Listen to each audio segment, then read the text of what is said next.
for the final keynote of today's rich exchange of ideas about citizenship and identity in Italy and the United States. I'm Lindsay Harris, the Andrew High School Arts Director here at the American Academy in Rome, and I am delighted to introduce our speaker, Dr. Brenda E. Stevenson. We have spent the day learning about citizenship, exclusion, and signifiers of state power through the lens of contemporary and fascist Italy and its transnational connections. And now, Dr. Stevenson will transport our discussion across the Atlantic to the context of the United States, the principal site of her groundbreaking scholarship on gender, race, slavery, family, and racial conflict. Currently at the University of Oxford, Professor Stevenson is the inaugural Hillary Rodham Clinton Chair of Women's History at St. John's College. At UCLA, where she has spent the most of her career, she served as the inaugural Nichol Family Endowed Professor of History and Professor of African American Studies. Her published works include Life in Black and White, Family and Community in the Slave South, The Contested Murder of Latasha Harlins, Justice, Gender, and the Origins of the Los Angeles Riots, and What is Slavery, along with multiple edited volumes and articles on women, race, film, and family.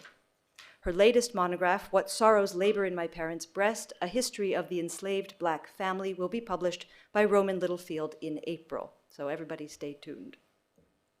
It's not a slim volume, I understand. There's upwards of 400 pages and years of archival research behind it. So an important, probably ground-shifting publication. Professor Stevens' publications like this one we can probably expect further awards that these Gardner, including the James Rowley Book Prize, the Ida B. Wells Barnett Award, and the Gustavus Meyer Book Prize. Her research has been supported by a host of important foundations, including the John Simon Guggenheim Memorial Foundation, the Ford and Mellon Foundations, the Center for the Advanced Study, the National Humanities Center, and the American Academy in Berlin. She has shared her insights into American history and culture with national and international audiences through National Public Radio and other media outlets. And most recently, Professor Stevenson has been appointed by President Biden to serve on the Civil Rights Cold Case Records Review Board. We are fortunate indeed to have Dr. Stevenson here with us this evening for her talk entitled Race and Erasure, a Case Study of Diverse Womanhood in the United States. Thank you.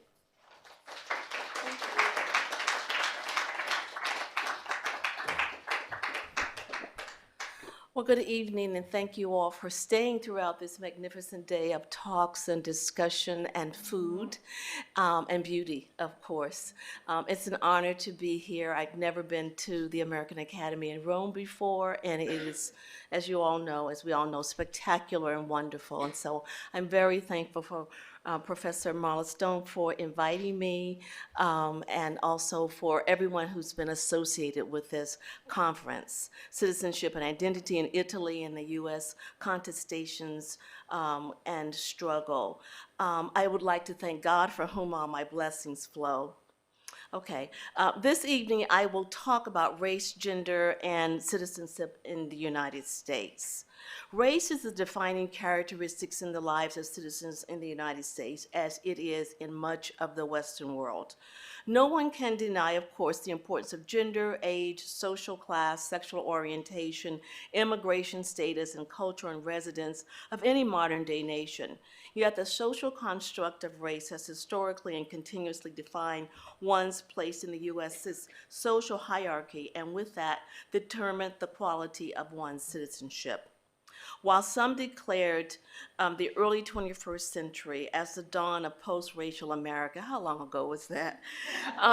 Particularly after the election of Barack Obama as president, that one national electoral act hardly signaled an end to generations of racial inequality and diminished citizenship, or for that matter, the beginning of sustainable positive race relations.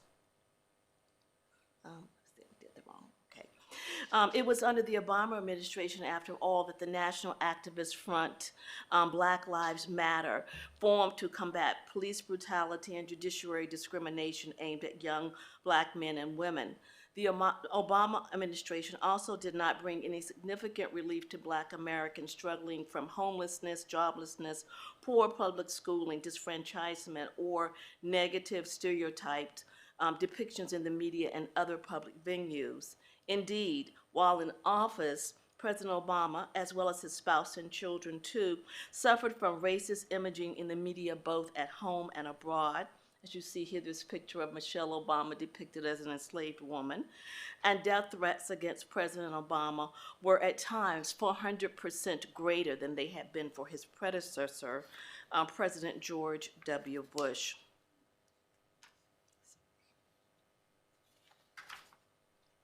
My pages are sticking. The reality of perceived racial difference as a great wall in this society became even more apparent during the 2016 campaign, which culminated with Republican candidate Donald Trump as president. It escalated during his years in office, was a major consideration in the 2020 presidential election, and will be so again in 2024.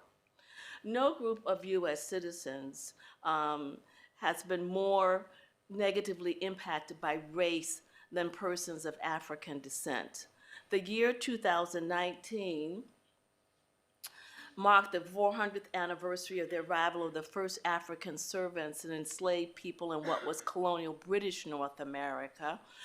While there have been some important evolutionary steps in group status to celebrate, this history still is overwhelmingly marred by the long era of chattel slavery, followed by a nearly equal length of time when African Americans endured victimization through violent political, economic, and social repression.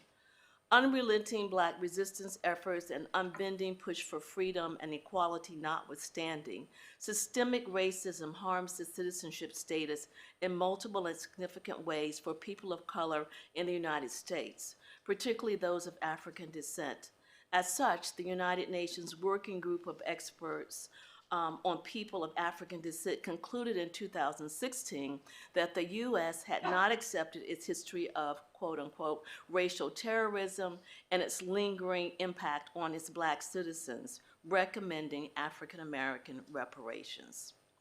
With racial segregation and discrimination firmly set in the non-slaveholding states and territories prior to the U.S. Civil War of 1861 to 1865, and a growing popular culture and scientific agendas aligned to brand Black people, the indigenous, and non-Western European Protestant whites as inferior in every way, the stage was set to maintain African Americans on the very margins of American society, even after general emancipation in 1865.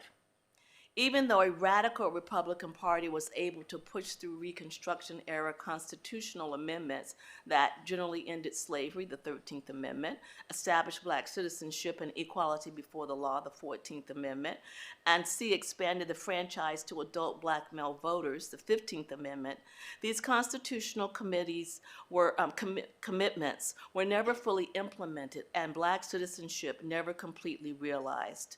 Indeed, Reconstruction began to end almost as soon as it began. The post-Reconstruction era and beyond witnessed periods of great racial inequality and conflict on several fronts. Black codes, which were local and state-based laws, not only restricted Black citizens' work options, but also mobility, control over one's children, and voting rights. Racial etiquette and the 1896 Plessy v. Ferguson Supreme Court case deeply segregated every physical space and social aspect of Southern society, customs, and that bled profusely into the national landscape and identity. This system of racial apartheid, known as Jim Crow, meant statutes and customs restricting one's places of residence, worship, social life, and in some instances, education and health services that extended to everyone racialized, particularly persons of Jewish, Latin, Asian, African, or indigenous ancestry. Jim Crow was accepted by the large white national majority and within all branches of the federal government, the legislative, executive, and judiciary.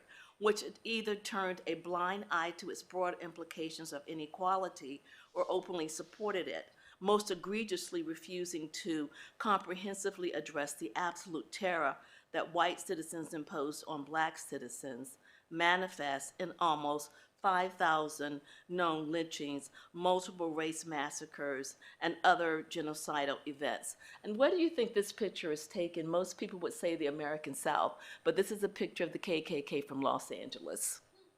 Okay.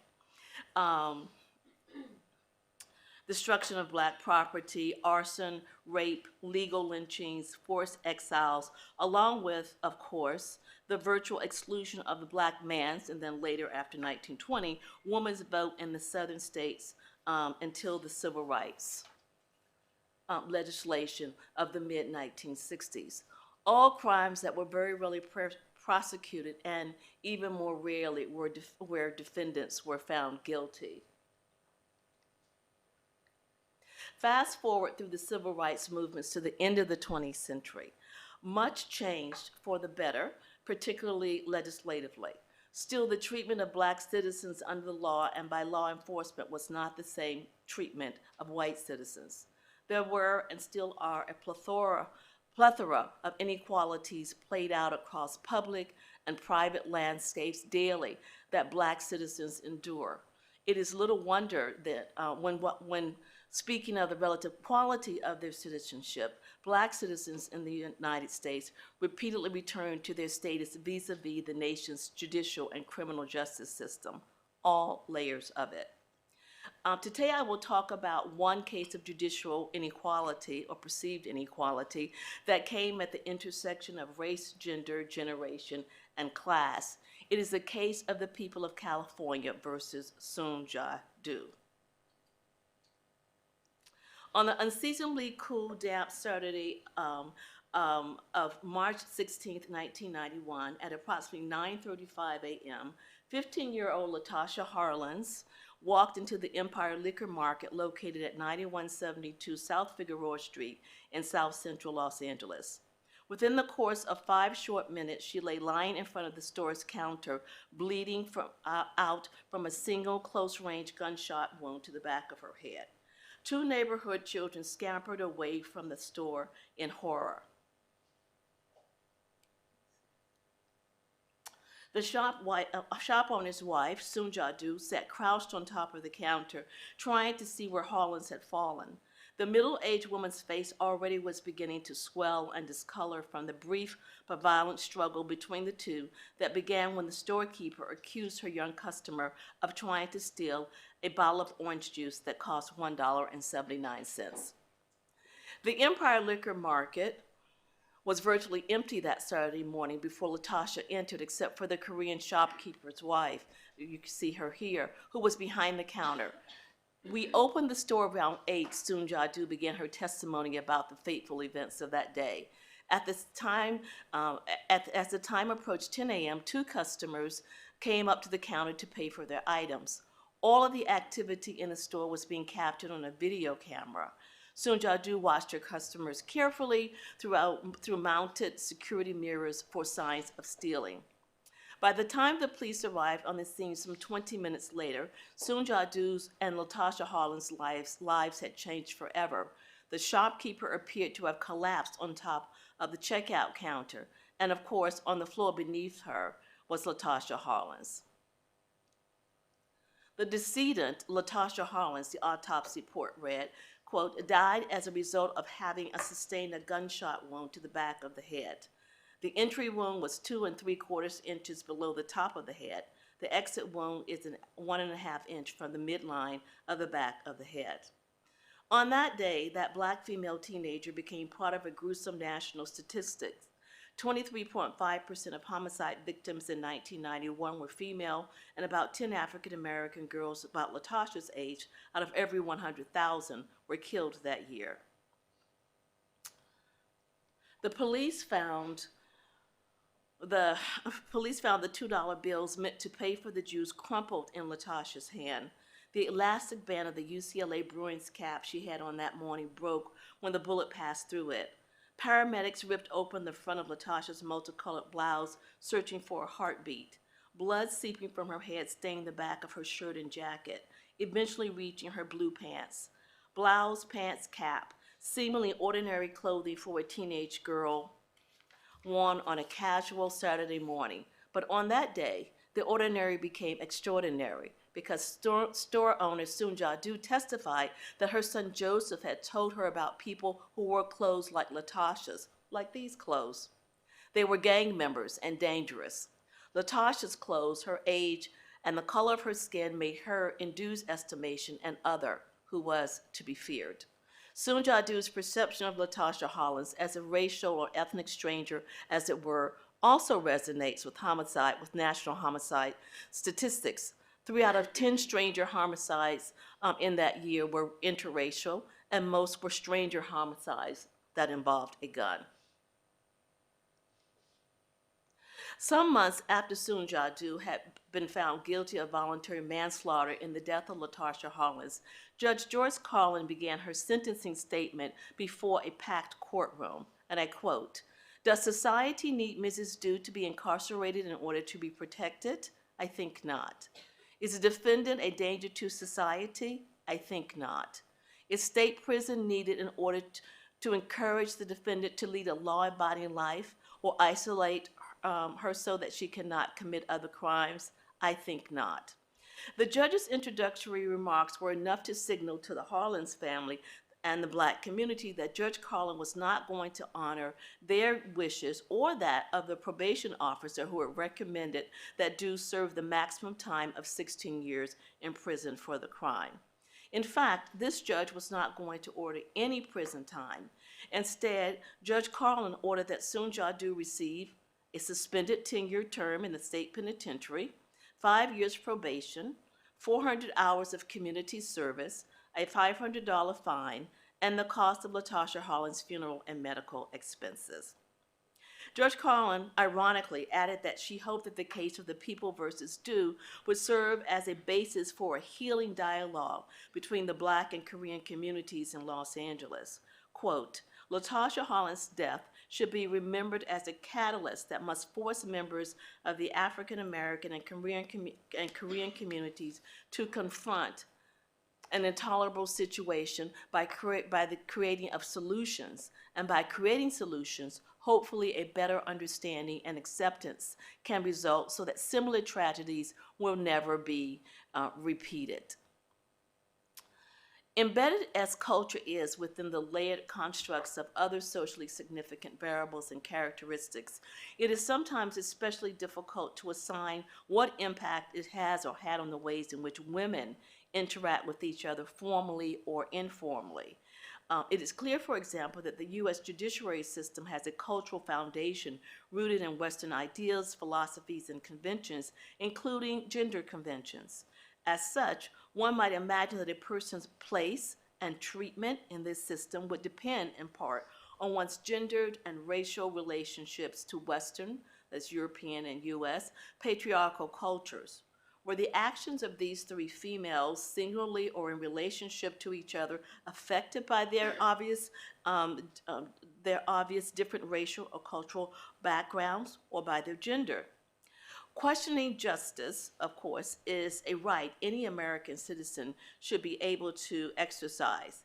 It is well-used, even popular and popularized freedom that is based not only on the First Amendment to the U.S. Constitution that guarantees everyone a right to express his or her opinions, but, as noted earlier, the principle of equal treatment under the law codified in the 14th Amendment.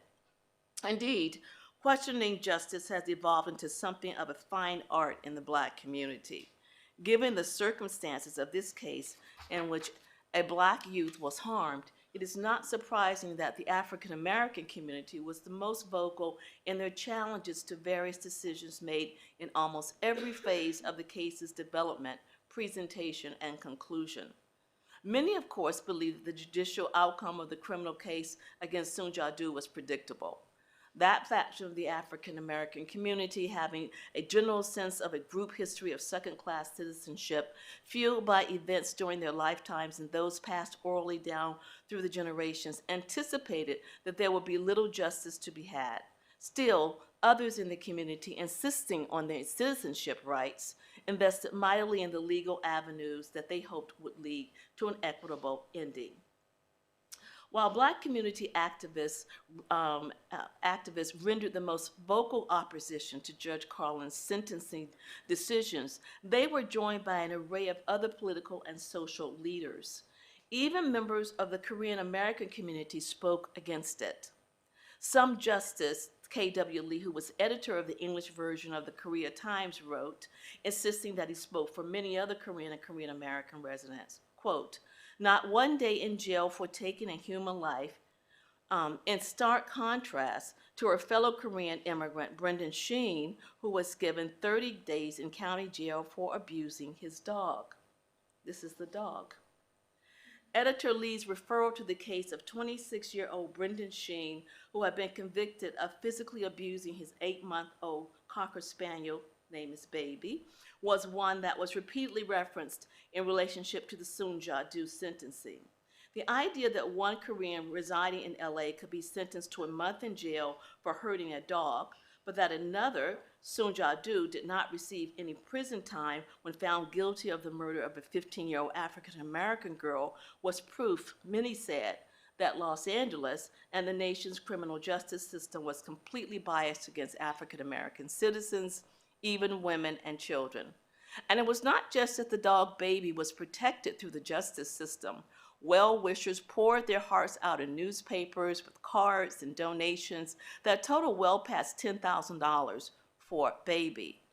Black citizens and their allies were incensed.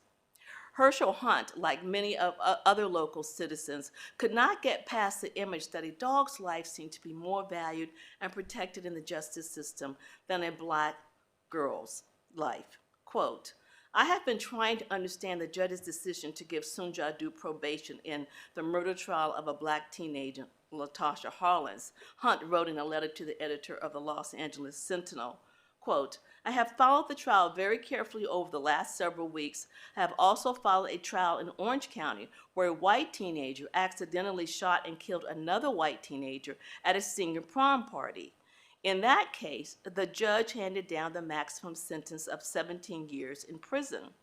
With these two cases as the background, another case, a Korean was sentenced to 30 days in prison for kicking his dog. Suddenly everything was clear to me. In my mind, at that moment, a Black person's life is not worth as much as that of a dog," end of quote. A Black woman who lived in Los Angeles was equally poignant in her letter to the Los Angeles Times. There she wrote of weeping when she heard the sentence and fearing for the lives of her children. Quote, "Until now, I did not think it was possible to be killed twice," she wrote. "However, that is just what's happened to 15-year-old LaTosha Harlins at the hands of our justice system. A woman who was convicted of voluntary manslaughter was given probation, community service, and a $500 fine. This is a slap in the face of every African-American citizen. Judge Joyce A. Collin has just told us that it's open season on our children," end of quote. Some citizens in the larger Asian American community understood the African American outcry. After all, they had felt similarly when members of their communities had been killed by persons of other races and received extremely light sentences from the court. Few could forget the 1982 murder of 27-year-old Vincent Chin in Detroit by two white citizens who attacked Chin because they believed he was Japanese and resented the growing Japanese dominance in the auto industry. Neither defendant served time in jail or paid the judgment in the civil suit. So devastating was that case that many believed it inspired a national consciousness among Asian Americans. Quote, "Before Vincent Chin," and this is a quote by Henry Deere, who was executive director of the Chinese for Affirmative Action organization in San Francisco, he noted, quote, "People dealt with hate violence at the local level, but Vincent Chin galvanized the political consciousness among Asian Americans. The lack of a meaningful penalty for the murder was egregious. It was something that could not be ignored," end of quote. Many in the Korean American community might not have thought that Latasha's death was a result of a race-based hate crime, but those who spoke out publicly against George Carlin's sentencing did believe that Soon Ja-do should have served jail time.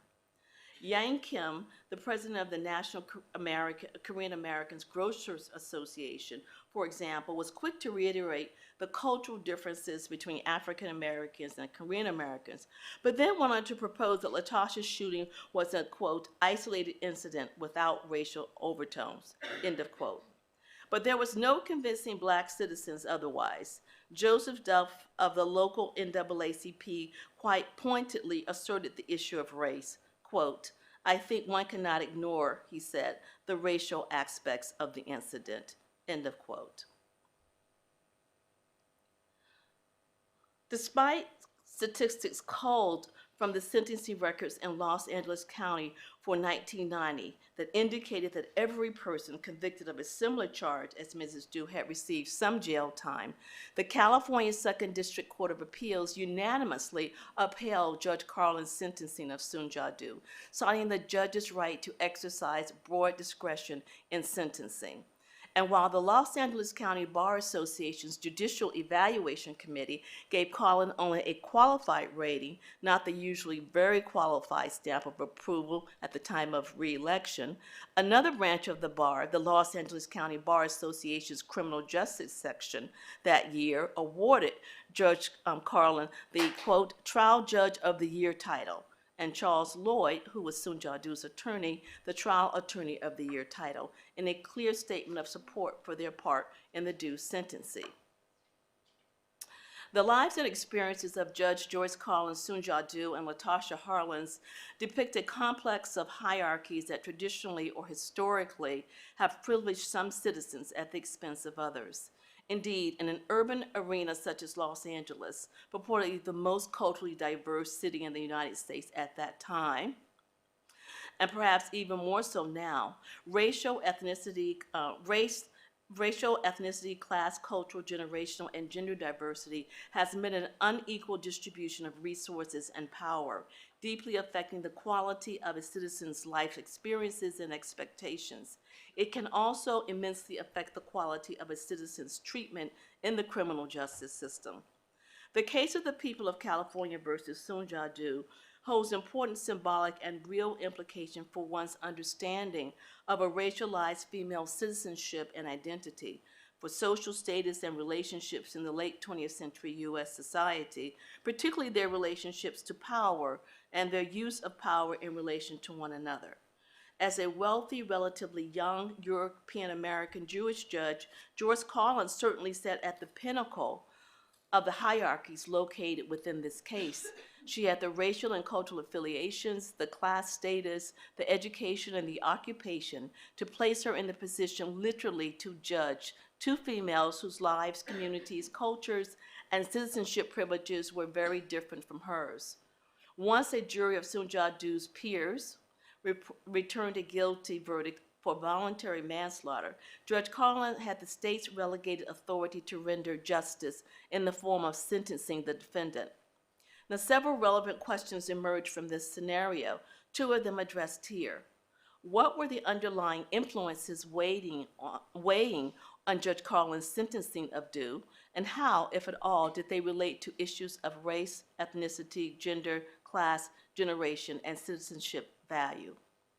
Although Judge Carlin's critics immediately branded her sentencing racist, some even resorted to the sexist epithet of the Barbie judge as a reference to her gender and physical attributes and what they believed was her professional incompetence, it is important to investigate how gender, class, culture, and generation intersected with race and figured into her decisions about the case. Judge Carlin openly chastised the prosecuting attorney for bringing the race issue into the case during her sentencing speech.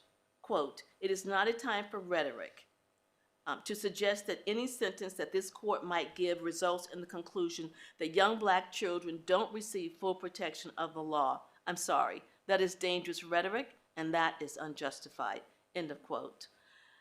Beginning of a new quote. Justice is never served, she added, when public opinion, prejudice, revenge, or unwarranted sympathy are considered by the sentencing court in attempting to resolve the case.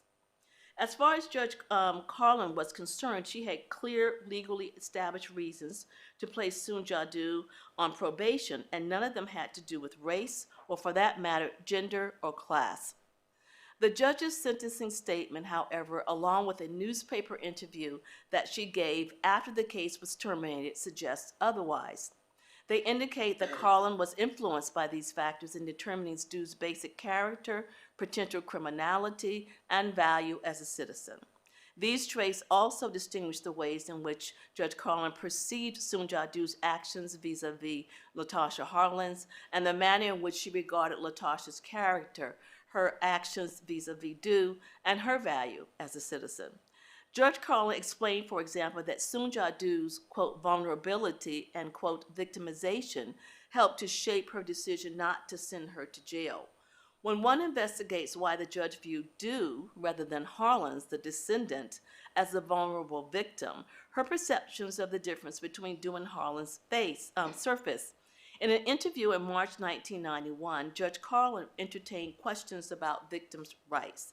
And the reporter asked the question, what is your feeling about victims' rights? You seem to be a little bit more concerned about the defendant than Latasha Harlins. Answer, I have to deal with things before me. I feel very, very strong about victims' rights. But those are victims who are here, victims for whom something can be done, victims who have their rights, their needs, and they need the system to protect them and to go to work with them, If you've got a victim who is dead, Latasha Harlins, you've got to look at who's before the court, end of quote. Carlin argued that she put aside Harlins' victimization because Latasha was dead and nothing could be done to bring her back. Soon Ja-doo and her family, on the other hand, still needed her, quote, protection because they were the ones, quote, before the court. Yet the judge's actual statement at the time of sentencing makes clear that she did not consider Latasha Harlins to be a victim. In Carlin's estimation, Latasha was largely responsible for maneuvering her own tragic end. She was a violent perpetrator who set out to victimize Soon Ja-doo and while so doing was accidentally shot. Carlin told the court, for example, that, quote, although Latasha Harlins was not armed with a weapon at the time of her death, quote, she had used her fists as weapons just seconds before the shooting, end of quote. Elaborating on her denial of Harlins' victim status, Carlin added, quote, the district attorney argues that Latasha Harlins was justified in her assault on Mrs. Doo. Our courts are filled with cases which suggest otherwise. Our courts are filled with the defendants who are charged with assault as a result of attacks on shopkeepers, including shopkeepers who wrongfully or rightfully accuse of shoplifting. Had Latasha Harlins not been shot and had the incident which preceded the shooting been reported, it is my opinion that the district attorney would have relied on the videotape and Mrs. Doo's testimony in making a determination whether to prosecute Latasha Harlins for assault, end of quote. Carlin's perception of Latasha Harlins resonates soundly with historical views of the Black female othered citizen. The image of black girls and women as victims has never been largely accepted in U.S. society, particularly in relation to women of other races or ethnicities. Even more positive depictions of the and I say that in quotation marks, of the African or African American female citizens in America have emphasized masculine qualities, strong, aggressive, productive, qualities which vigorously erase claims of female citizen vulnerability or victimization. The Black female, because of her race, is more likely to be thought of as the Black beast or brute. Let me just make sure I am a brute. So Carlin's was called as in Carlin's depiction of Latasha, rather than as a feminine victim of brutalization, as the judge regarded Soon Ja-doo. So despite the jury's conviction of Mrs. Doo on voluntary manslaughter charges, Judge Carlin repeatedly underscored her belief that Soon Ja-doo was not a criminal and therefore should not be treated as one. George Carlin described what she had observed of Sunja-do. Quote, "She was a 50-year-old woman with no criminal history and no history of violence," end of quote. Carlin then compared her perception of Sunja-do with what she had drawn of Latasha from the videotape of the event, from Mrs. Du's testimony and defense lawyers' arguments. And she concluded that masculine Latasha, unlike feminine Sunja-do, was a violent person who had used her violence against Du. In other words, quote, "She had used her fist as weapons," end of quote. By positing Du as a vulnerable, nonviolent, middle-aged woman, as well as a mother and wife, later in her sentencing statement, Judge Carlin exposed some of the basis for her less formalized discretionary reasoning. Du's age, gender, and family status had been influential.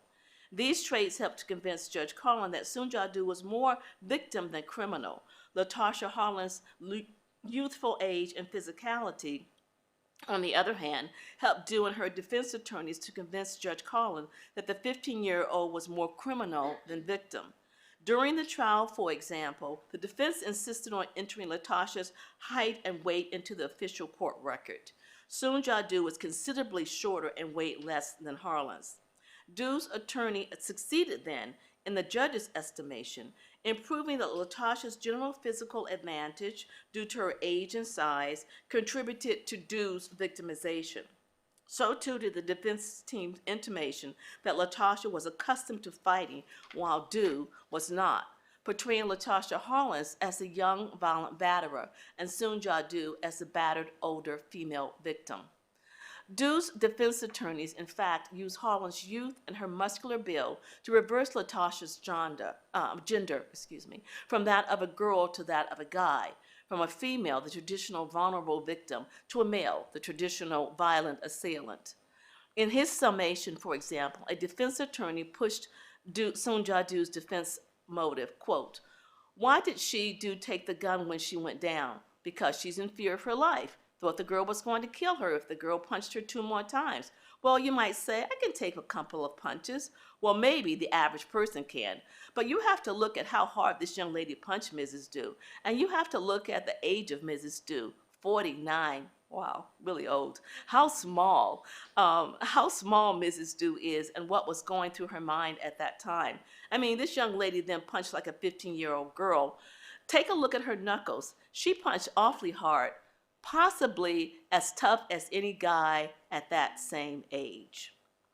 Emphasizing stereotypical attitudes of Latasha's race, her working class status, and urban gang culture to a characterization of her as, quote, "a guy at the same age," and Latasha Harlins is no longer the vulnerable girl child that the district attorney, the Harlins family, and their supporters tried to depict. She became, for Judge Carlin, the fearsome image of a black male teen from South Central Los Angeles, so grotesquely criminalized in the public imagination, a violent black male beast. This image of Latasha stood in stark, if not horrifying contrast to that image which Judge Carlin obviously was convinced was Sunja-do, a hard-working, middle-aged woman who had immigrated to the U.S. in her role as a devoted wife and mother. Afterwards, she had pulled herself up to become a respectable businesswoman. These realities resonated with Carlin's own ancestral past when, at the end of the 19th century, her Jewish ancestors immigrated from Russia and set up family businesses in Boston, New York, and Denver. Stereotypes embedded in race, class, culture, age, gender, and immigrant lore became problematically intertwined and intersected in this case. Popular perceptions of city-dwelling Koreans as the latest Asian model minority and all that entails regarding character, social location, worth, and worthiness of citizenship's legal protection, compared to perhaps even more widespread and certainly more long-lasting notions of black citizens as anything but model and with little social worth, notions that place Sunja-do in a much more favorable position in Judge Carlin's court than Harlan's, and that reinforced prejudicial ideas about how the two females related to each other on that fateful Saturday morning when Latasha was shot and killed, and how the case about them should be settled. Judge Collins' statements at the time of sentencing validated Sunja-Doo's testimony that she perceived Latasha as a deadly threat.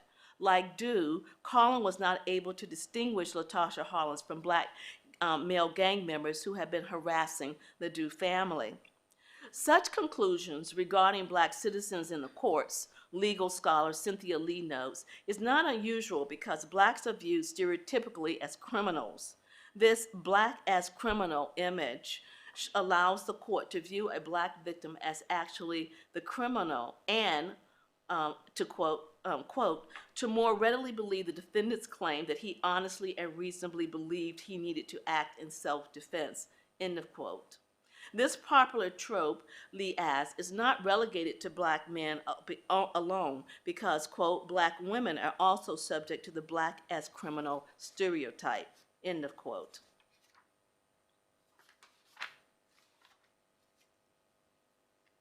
Gender perception also was key. Judge Collins and Sunja-Doo shared similar ideas about appropriate gender behavior for females, and those ideals excluded Latasha. Explaining her presence at the Empire Liquor Market on March 16th, for example, Mrs. Doo testified that, quote, as a mother, I felt so terrible that I really felt that I should go and try to help my son, end of quote. Once there, she was determined to tend the register alone because her husband was, quote, so tired. She, quote, insisted that he could go and get some rest, end of quote. Judge Collins was impressed by Sunja-Doo's traditional middle-class female values, noting in her sentencing statement, I quote, and I cannot ignore the reason that Mrs. Doo was in the store that day. The Doo's son had been the victim over and over of robberies and terrorism in that same store. And on the day of the shooting, Mrs. Doo went to work with her husband so that her son would not have to face another day of fear, end of quote. Judge Collins could add to her already positive female characterization of Sunja-Doo this image of responsible motherhood.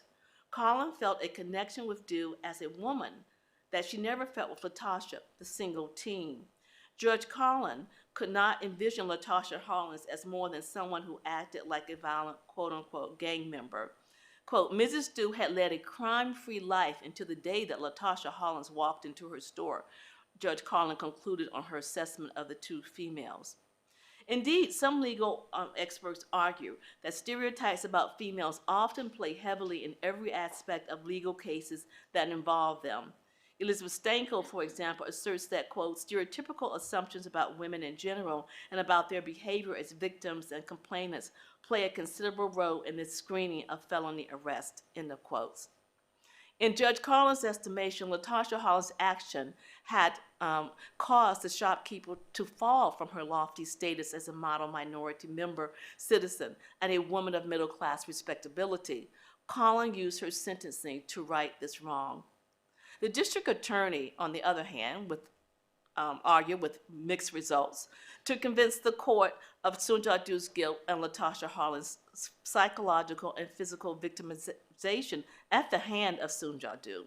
The videotape of the shooting demonstrates clearly, for example, the DA argued, that Mrs. Doo was the aggressor.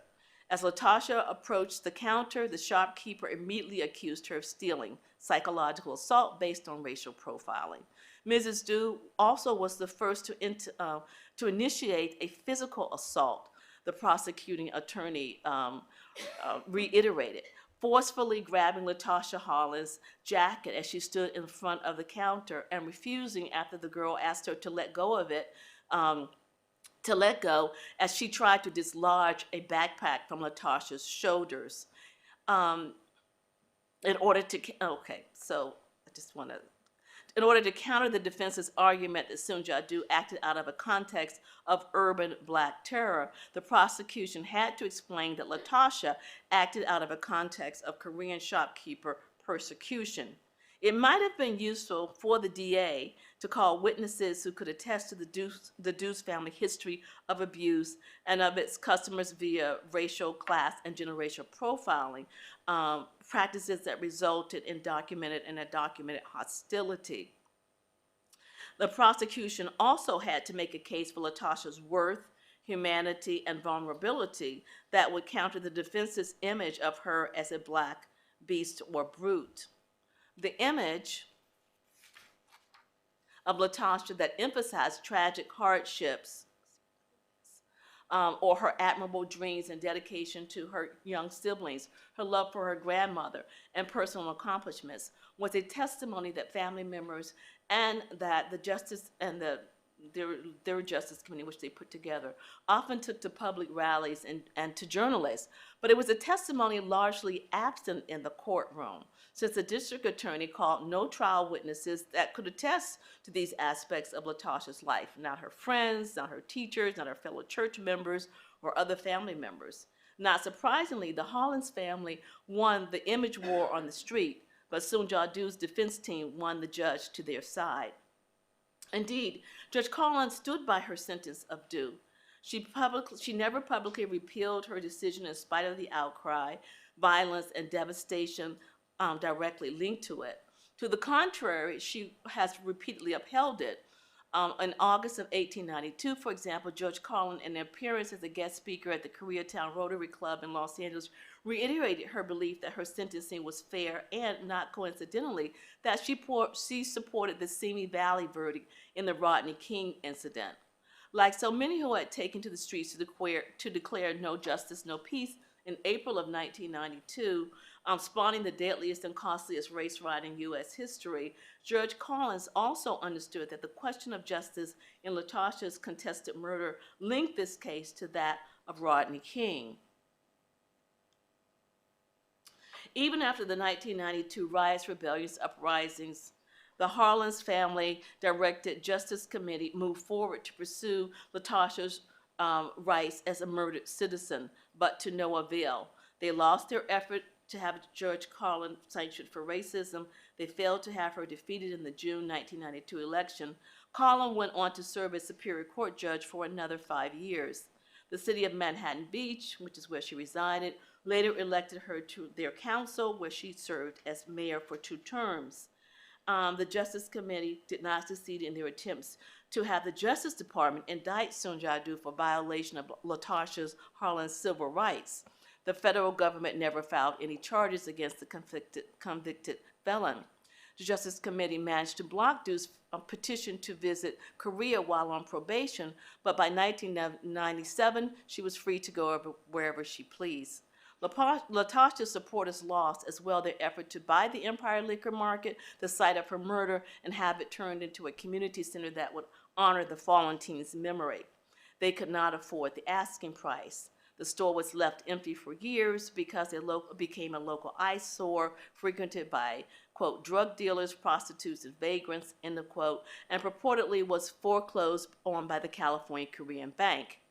A grocery chain finally purchased and reopened it under another name in the late 1990s. These were heartbreaking losses for LaTosha's family and friends. Still, her supporters were not the only ones who felt that justice had been denied them. Now, Korean and Korean Americans believe that they too had suffered unreasonably at the hands of the public, the media, and the criminal justice system. Many agreed that Soon Ja Du was guilty of a serious crime when she killed LaTosha, but they also believed that Du, as a woman of color, not born in the U.S., was scapegoated by the police, who had been looking for someone to take the heat off of them after the videotape beating of Rodney King surfaced a few days before LaTosha's murder. Korean shopkeepers lamented that they were left to negotiate their presence in Black and Latino communities, while the media unfairly portrayed them as racist killers of Black children, refusing to tell their side of the story that would underscore their violent victimization and losses through shoplifting. Weren't they citizens too? And then there were the boycotts, protests, and stores lost when Black activists stepped in to demand respect for their Black clientele. When these events culminated in the Los Angeles Rebellion or riots of 1992, Korean Americans felt as if their world had exploded in their faces, and no one, especially the police, were there to protect them as citizens. Their race, their social status as first-generation Americans, their economic class as shopkeepers, their political invisibility, many concluded, had robbed them too of equal protection under the law. How is it that this new model minority could be treated like any other racialized minority, they wondered, like blacks terrorized in the race massacres in Houston in 1917, Tulsa, Oklahoma in 1921, or Rosewood, Florida in 1923, or Latinos, blacks, and Filipinos in Los Angeles in 1943, or even the Chinese Acala de Negros in Los Angeles in 1871 and Rock Spring, Wyoming in 1885, or Hasidic Jews in Crown Heights in 1992. How is it that the Korean Americans became the target of such destruction when Soon Ja-do was only one member of their community? How is it that the decisions of one judge, so far removed from Korean losses and the losses felt in the Black community, could lead to all of this pain, hardship, and destruction? This criticism of Judge Carlin's demeanor in the People v. Due cost her as well. She spent the rest of her tenure on the bench in juvenile dependency court, a clear indication that her star in the legal profession had been dimmed. While the Hollins family certainly believed that they lost most of their key battles for justice and had not been treated as full-fledged American citizens, they did not lose the fight to keep Latasha's injustice in public memory.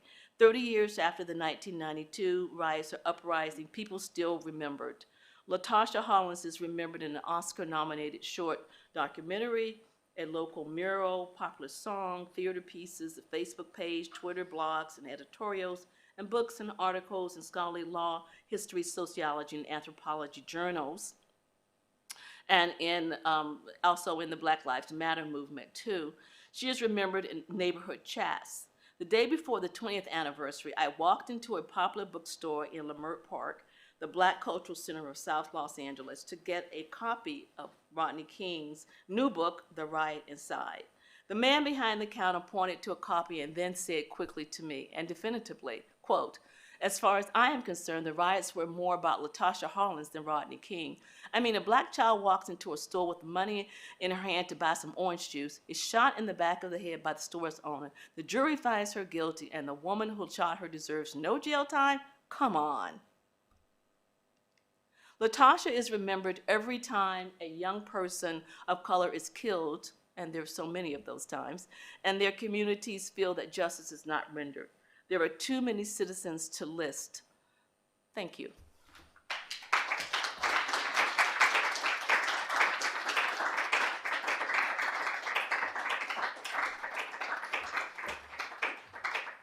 I'll sit down and answer questions from over here. That's okay. Thank you. Maybe we both sit there. Yeah. I'll sit here next to you. Cool. All right, great. Well, very powerful and moving. It's almost hard to shift in the question format, to be honest. Are there questions or comments? Please. So I'm sorry I missed some of your introduction. So all of the accolades that were,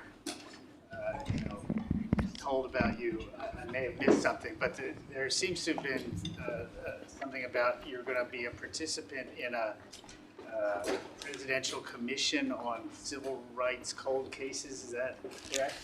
Is this essentially part of that project? No, no, I'm not. Yes, it's President Biden's civil rights cold case record review boards. But we look at cases only from 1940 to 1980. Okay, and we work with NARA, the National Archives, the FBI, the Department of Justice on those cases. So Emmett Till and all those cases that occurred during the time. And it's not just about people who were killed, but also it deals with education, housing, any kind of civil rights violation. And this was actually a law that went into that was signed by President Trump, and that was co-sponsored by Ted Cruz, so go figure. So we'll see what happens. Sorry, that was co-signed by who? Ted Cruz. It was co-authored by Ted Cruz, and it was signed into law by President Trump. But remember when President Trump was president, right? That was some time ago. We're just getting up to now. We were just given our clearance to start working on it, and had our first big meeting a couple of weeks ago in Washington. Marla. Yeah, thank you, Brenda. That was really really fascinating. As Lindsay said, powerful. I have a little bit of a hypothetical question in that, do you think it's the particular constellation of forces in Los Angeles and the struggles of Los Angeles that made it come out that way? Or you think it would have turned out any? No, that's an excellent question because a lot of people feel that way. I mean, but they think that way. But that's a tiny part of a book that I wrote that was published a while ago. But what I found is that you see this happening over and over and over and over again. So what the book means to me is that oftentimes the only thing that we really think about, because it's so it happens so often, is, for example, what just happened to Tyree Nichols, for example, is that we think about these kinds of cases with regard to a policeman, okay, or policemen, and a black male, or with Breonna Taylor, a black female, for example. But what we see in the criminal justice system, you have all these inequities across the system. So it's not just the policeman on the street, but it's also the special prosecutor, it's the judge, it's the jury, you get trademark, and we as women are involved in that process, both as police women, but also as judges, as parts of juries, as special prosecutors. I mean, in the Trayvon Martin case, the majority of the people on the jury were female, and so so we see this happening over and over and over again. So I was interested in highlighting something where they were all women who were involved, because even the district attorney in that case is a female, and she's Latina, and so it was a very interesting case for me to approach from that perspective of we all usually think about men having these kind of conflicts and not women, but I also was interesting because we were looking at a judge versus looking at the jury, or versus looking at as a person who did something that many people felt was inequitable. Please. Yes, you. So thank you so much. I think in this lecture you put together everything we have said today somehow. Everything was really well clear. We talked this afternoon about the gender and race, and for example, you were mentioning the racial undertones, right, in the trial, and this is so similar to homicide that we have here in Italy, where it's so blatantly racist, but it's always this denial, right? It's never about race. No, it's not about race. And so I was thinking about an essay that Judith Butler wrote after the Rodney King incident, and so her question, I think, is so prominent. Why do we see what we see? And so, yes, I just would like to know what do you do with this question? This case so blatant. What happened recently in Memphis too? Right. The type police officer were all black beating up these black guys. Why do we see? What do we see when we look at certain bodies? Oh, I think we see inferiority, we see difference, we see other, we see danger.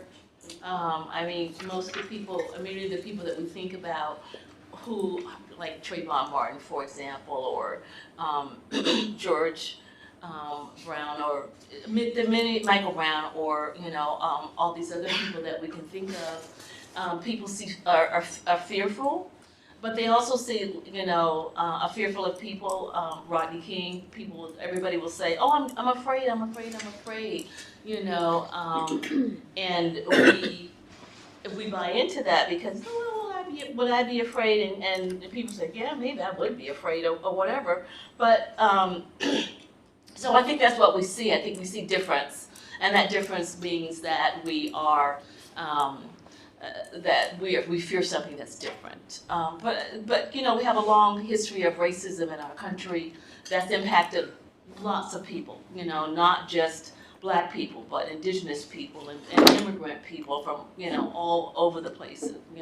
The judge herself, as a Jewish woman, and I traced her family back to Russia, and then from Russia to various places in Europe, and then to Boston, to Denver, and eventually to Los Angeles, and all of that. And it's a lot of discrimination when her family arrived, when parts of her family arrived, and they got through that, and they got to being in a different place in the world and in, the hierarchy that makes up the society of our country, and all of that. And so at some points, their ancestors, Latasha's ancestors, Sunjadu's ancestors, and her ancestors would have been in the same state, within the nation in terms of the way in which Asian people were treated, were thought of, etc. Black people were treated, thought of, etc. Jewish people, particularly Eastern European Jewish people, were thought of, treated, excluded,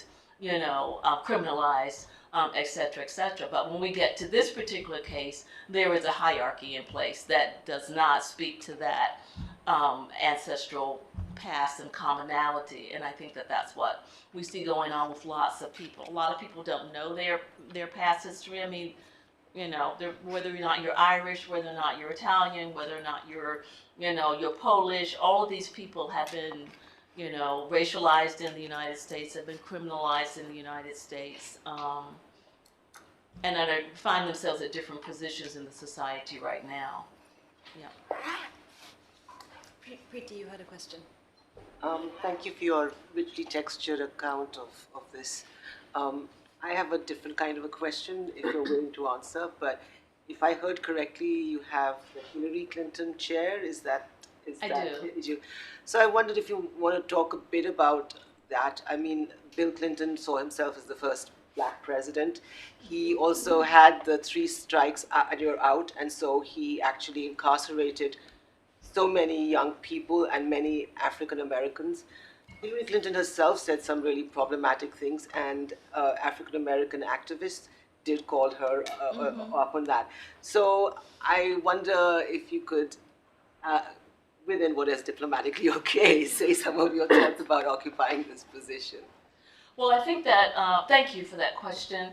I'm very happy and proud to have been selected as the Hillary Rodham Clinton Chair in Women's History. I don't agree with what Secretary Clinton has said about the three strikes law in the past. She has apologized for saying that, and she's moved on from doing that. Many people were harmed by it. She was not in place to implement it, or to vote for it, or to sign it into legislation. And so I did not hold that against her.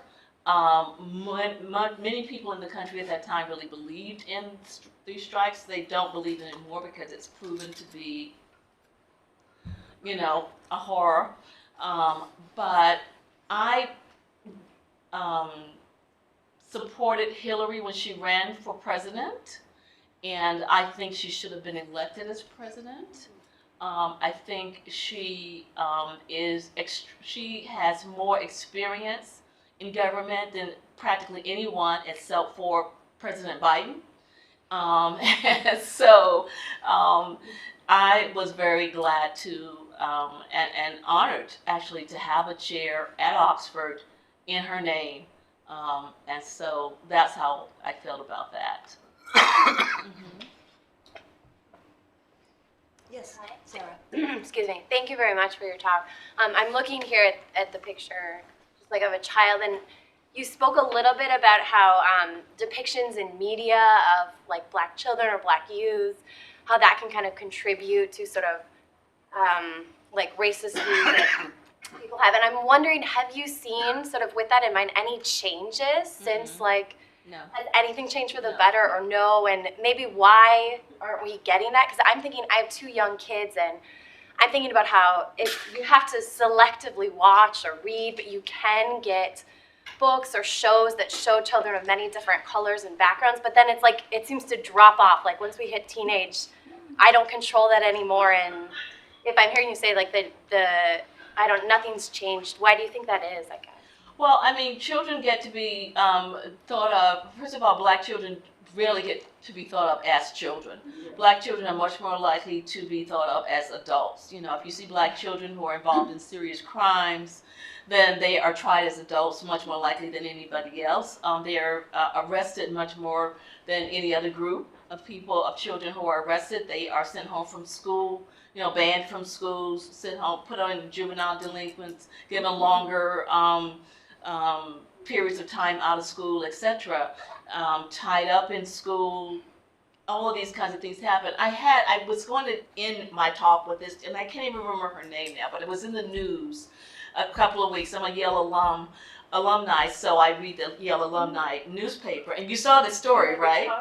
The child, there was a little girl, she was 9 years old, she was spraying to kill these invasive butterflies in her neighborhood, and this woman looks out the window, she sees her, I mean, she's 9 years old. She's not tall. She's not big. She's nothing. She's 9 years old. Okay? And the woman calls and she says to the police, there's a little black woman. Yeah. There's a little black woman, okay, spraying some stuff around here. I don't know what it is, but I'm scared. Can you come check it out? And the police come. Okay, and she's a little scientist, and so she's doing all this stuff with these little butterflies and stuff like that. And so they come, they find out it's a little girl, and she's spraying so that the butterflies won't destroy the trees and all of that. And Yale decided to they gave her They gave her an award for being a young scientist. for being a young And to encourage scientist. her to help her focus on the pride for the work she was doing, Right. as opposed to the fear that she experienced that day being called by the Police and all because that, of her and they scientific took her experiment. little collection of insects and Yes, they put it in a into the museum, Peabody Museum, which is their museum. And I just thought, okay, there is a little woman. I mean, it's a 9-year-old girl, okay? And so, no, it doesn't go away. It really doesn't. It's something that's repeated over and over, generation by generation by generation. And unfortunately, I mean, I know we're all good people and we never say anything bad about anybody, but, you know, we kind of raise our children in that way, you know, because we either, you know, grandma says something and you don't say, shut up, grandma, or they see it on television and you don't stop to give a whole discussion with them about why this is wrong. And we, you know, so we contribute to it unwittingly. Sometimes we do it, you know, because we want to do it, but sometimes we just, you know, it just, something happened. Well, you know, Cousin Bob, he doesn't think right, you know, and all these other kinds of things. I'm from Virginia, believe me, I know. Okay, and so, so this happens, and it just gets passed on from generation to generation to generation. And then you get older and people are really busy with their lives and they don't see themselves as being activists in any way, shape, or form. They see something on television and they think, oh, well, he must have been doing something wrong. I mean, God, they wouldn't just do that to him, you know, or to her or to whatever. And so it kind of, even with, you know, the Nichols case that's now, people tried to say something like, oh, he was sleeping with one of the policeman's wives. No, he was not. Okay, that's why they would beat him. I mean, it's just people make up these stories and they want the police to be right. And you know, the police often are right, but sometimes they're not right, and sometimes they don't do the right thing, and we just have to accept that. You know, the same for judges and juries and prosecutors and all those other people too, because we just like you can never be completely non-biased in the way in which we do our work. You can never be completely non-biased in the way in which you approach people on a daily basis. Thank you. Like some people run away from the police. Not me, I run to the police. My husband does not understand me at all. I say, sir, I need help, please. And I mean, because I don't have that bias against the police, you know, but like my husband, like, oh, no, we're not going to the police. We're not going to ask them about that. And all of that. So it just depends on, you know, what you have in your system, what you think about. Most of the time they're friendly when I do that. Sometimes they just ignore me and think crazy black lady. What black person is coming to the police for help? Yes, one more question.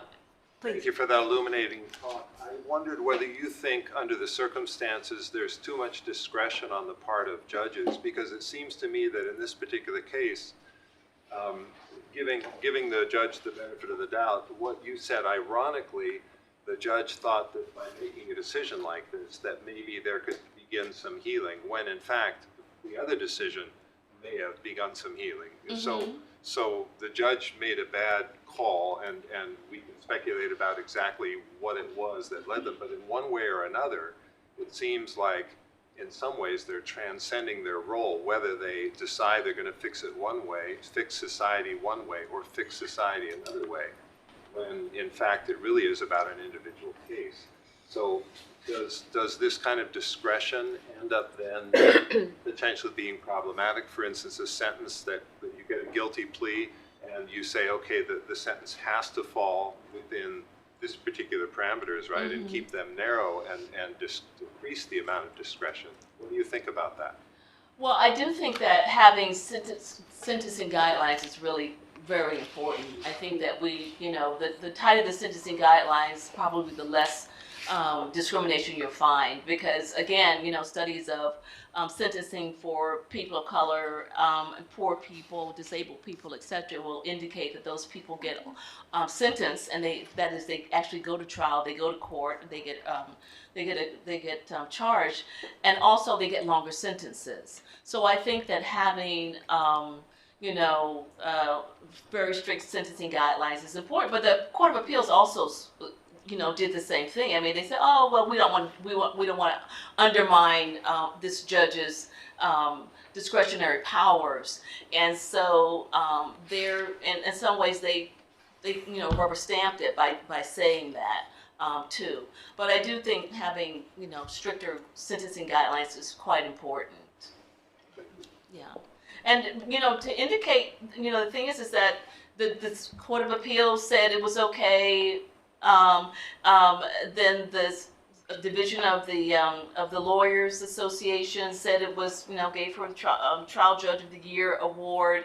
So there were many. She was reelected the next month, by her constituents, and so in many ways, many people obviously didn't feel the way that other people felt about it.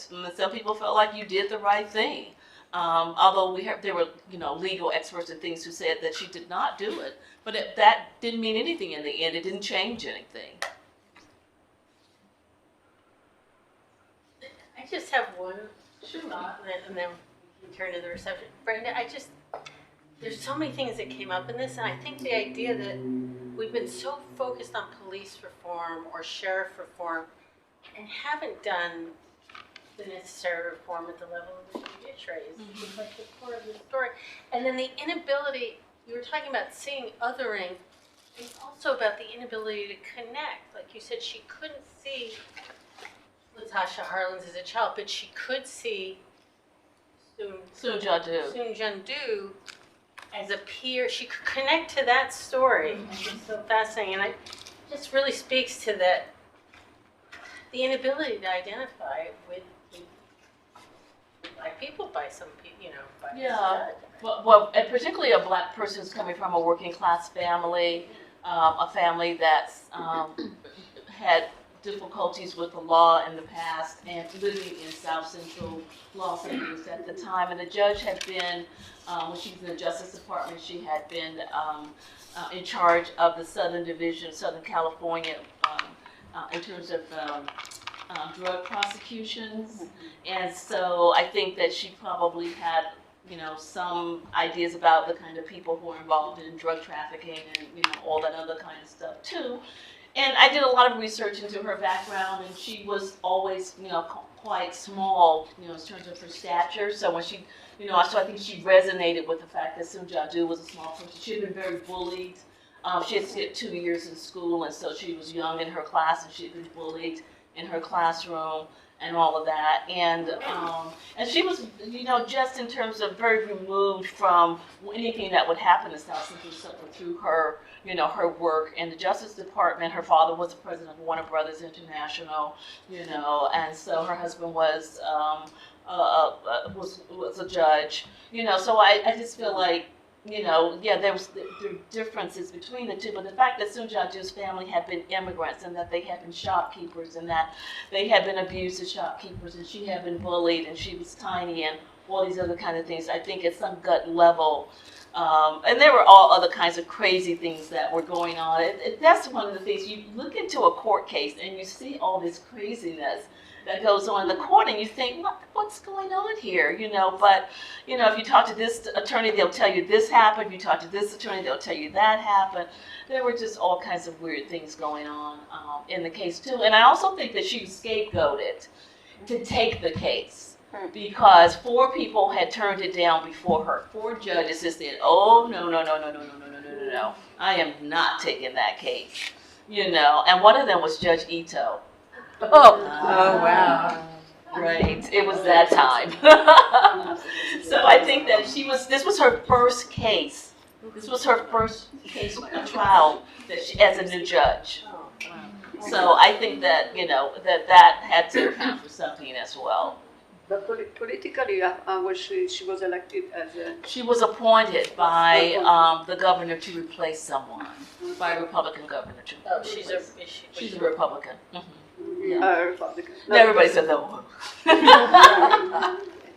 But she had to be reelected. Right? She had to be reelected, Right. and So she it was an interim reelected. appointment, and then so she was both appointed and elected. Right. Yes, she was. She was. Pete Wilson was a governor who appointed her, and then she was reelected right after the LA insurrection. And I think people were saying, well, because she's a, you know, she's a hanging judge basically, or she's very strict and she's not too sympathetic and all this other kind of stuff, and that's what we need. But she was very lenient for Sujan too. She got a lot of votes on the west side. Well, she got a lot of votes. They did track the votes, and it was mostly, you know, it was not the Black and Latino community that voted for her. I can tell you that. Yeah. So. Well, at this point, I would first and foremost like to thank you so much for this illuminating talk, and everybody who spoke today so eloquently about these very profound and important issues, and to Marla for the organization that's brought this all together. And I'd like to invite everybody upstairs, please, to celebrate the success of the day with a reception upstairs at the Academy. In the salon. In the Salone. Yes.